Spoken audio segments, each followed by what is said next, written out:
I live in an apartment on the ground floor of a house that was converted to apartments. My neighbors, one street over but the back of their house faces the back of the house I live in, can see my whole backyard and vice versa. My apartment has a whole wall of windows that are on the back of the house. It's gorgeous and is a big reason I picked the place. I love keeping plants and it let in a lot of light. Looking out, there is the neighbor's backyard which is large and comes up close to my place. The property line is maybe 10 or 15 feet from my windows. Once it has gotten to be warm out, I've noticed the husband of the family who owns that house looking into my apartment a lot. Even sometimes I'll look up and see him, look away then look back minutes later and he's still looking. So I started shutting the shades during the day, but that was kind of annoying. My place is a dark cramped shoebox without the windows open. And I can't do that for too long because the plants were struggling without light, so I bought these window coverings that make windows into one-way mirrors. During the day when it is light out, my windows look just like mirrors now. From the inside it looks pretty much the same, the windows look tinted slightly darker but that's it. From the outside you can't see in at all, it looks exactly like mirrors. The section of windows it's applied to is about 8 feet high and 20 feet wide. After a week of the window coverings being up, both of the parents from the neighbor's house came to my door and wanted to talk to me. The wife was complaining about the windows for a lot of reasons. 1. They were ugly too.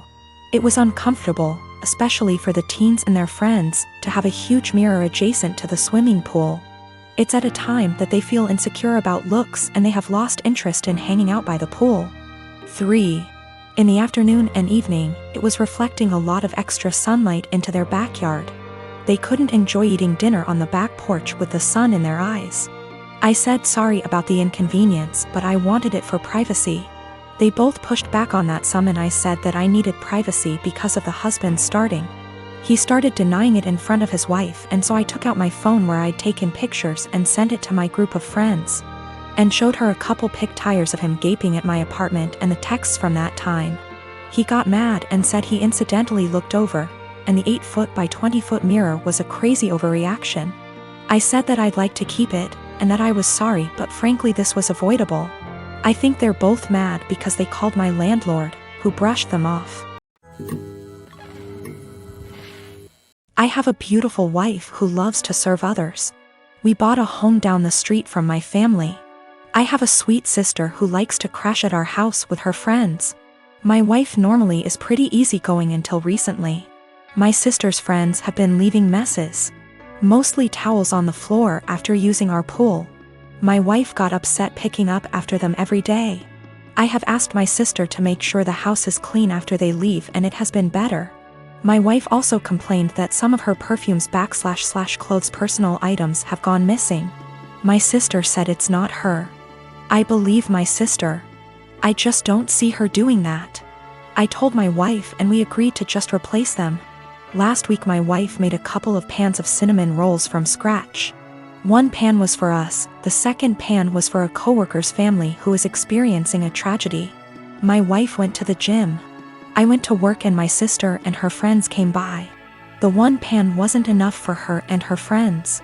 They wanted the second pan of cinnamon rolls and my sister texted my wife asking if they could eat them. My wife said no. They ate them anyways. My wife upset went and bought new locks. When I came home my wife handed me a new key and told me that she didn't want anyone else to have a key to our house. I tried to calm her down and tell her that I would just go replace the eaten cinnamon rolls with store-bought ones. My wife decided this was her hill to die on and said no, my sister lost the privilege to come when we are not home. Replacing stolen items wasn't good enough anymore. My mom called and asked if my sister could use the pool as a back-to-school party. I was under the impression my mom would be there. I said yes, my mom was at work and our schedules clashed. The easiest solution was for me to change the locks back so they could come into the house. My mom didn't come with my sister. When my wife got home after the party, it was a mess. She sent me photos.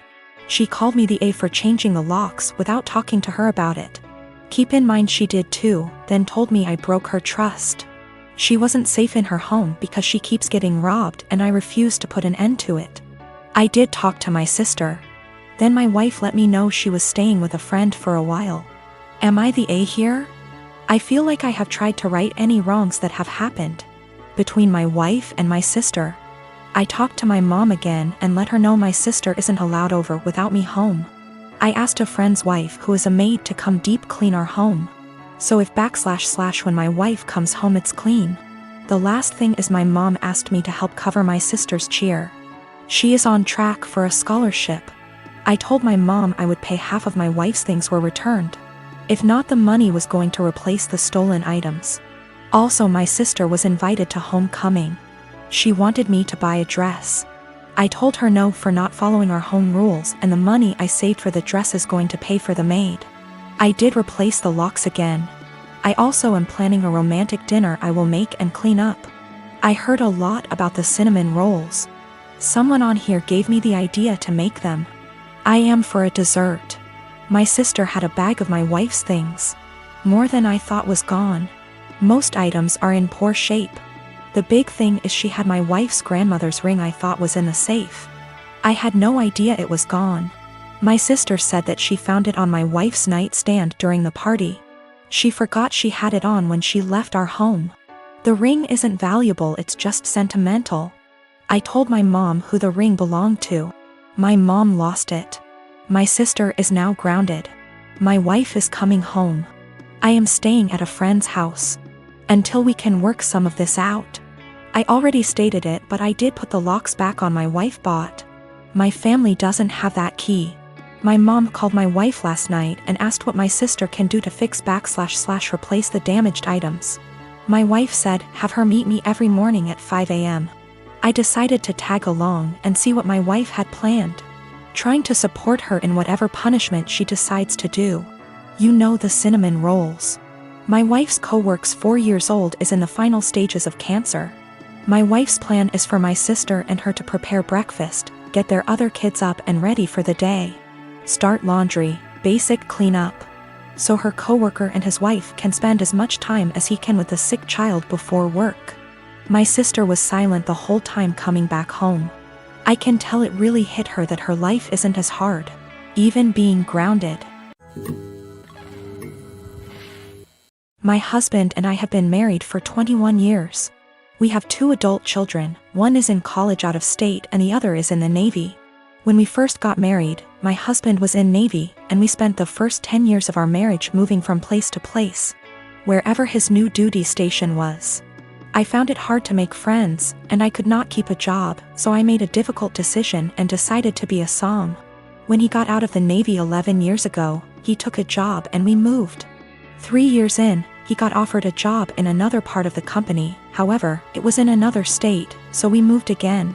We stayed there for 6 years. I went back to college and got my degree and began looking for work. I found a job I liked in my field, and 6 months into working, he said he was offered a job with a new company and wanted to take it. But that would mean we would be moving almost 2,000 miles from where we were in a new state. I reluctantly agreed because the new state would have more job opportunities for me and we would be closer to our family, which is something that we have not had in many years. Last night my husband came up to me and said that there was a job opening in his company and he wanted to apply for it. It would mean a pay raise and better hours, but the caveat would be that we have to move again. We have been living in our new state for 3 years. I love it here. I have an amazing job and I am making great money. I finally have friends and am able to socialize. I told him that I am not moving again. Anytime we have to move, he always leaves first and I end up being responsible for selling / packing the house. And I am not doing that again. Our son's college is only 2 hours from here. We can see him twice a month. If we move, that means we would have at least a day's drive and would only be able to do that once or twice a year. Now my husband is upset with me and guilt-tripping me because he claims I do not support him. I told him that was BS because I spent most of my life moving from place to place to support his career. He told me that I am selfish and he is just trying to provide for us. I told him that we are more than comfortable where we are now, and that if he truly wants to take the job, he will be going alone. My husband and I have been together since I was 15 and he was 17. He joined the Navy right after graduation from high school when he was 18 and I was 16, but had to wait 2 years before we could marry. He works for a company that has plants in 15 states. He is currently in middle management, but if he wants to advance his career further, he would need to go to another plant out of state. Financially, we are more than comfortable. We do not need any more money. My son plans to stay in the place he is after college. We have a great relationship with him, and he comes home 1 time a month and we see him 1 time a month. My other son comes home on leave whenever he can and stays with us. We are very close to both of the boys. I talked to my husband again tonight and told him quite firmly that moving again was not an option for me. The area he wants to move has very little jobs in my field and specialty in that area, and I would need to commute more than an hour one way for a job versus the 20 minutes I have here. We are sandwiched between 2 major cities, and if we move we would be an hour from the most major city.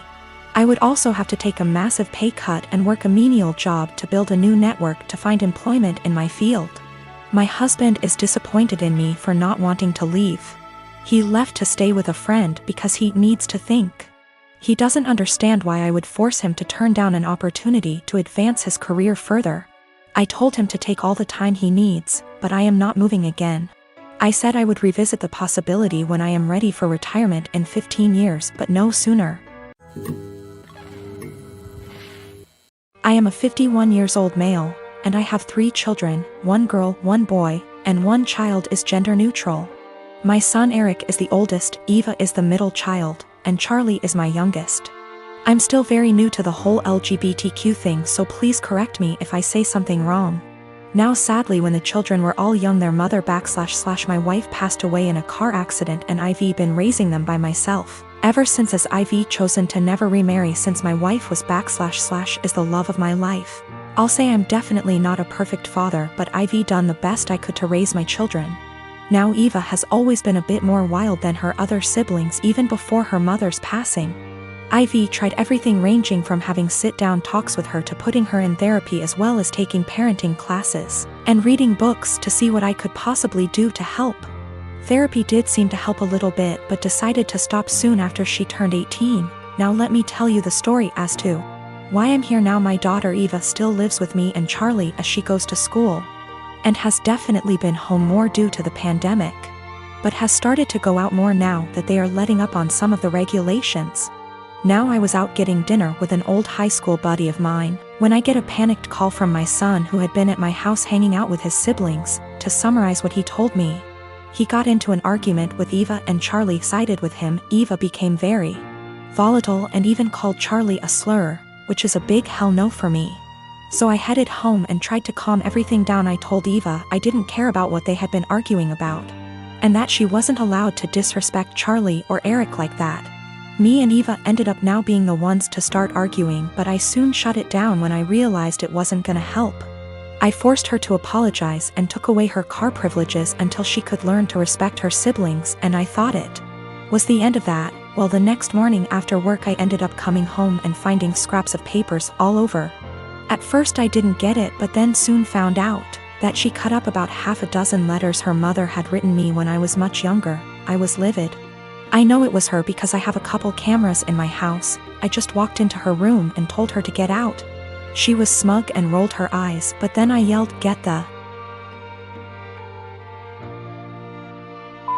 out of my house," and she realized I was serious. She was crying and screaming, but I had felt sorta numb at that point, and she left with a friend of hers. But now I feel like I was being too harsh, but I wanna stand my ground. She did know about the cameras, but they're really just there for my dog.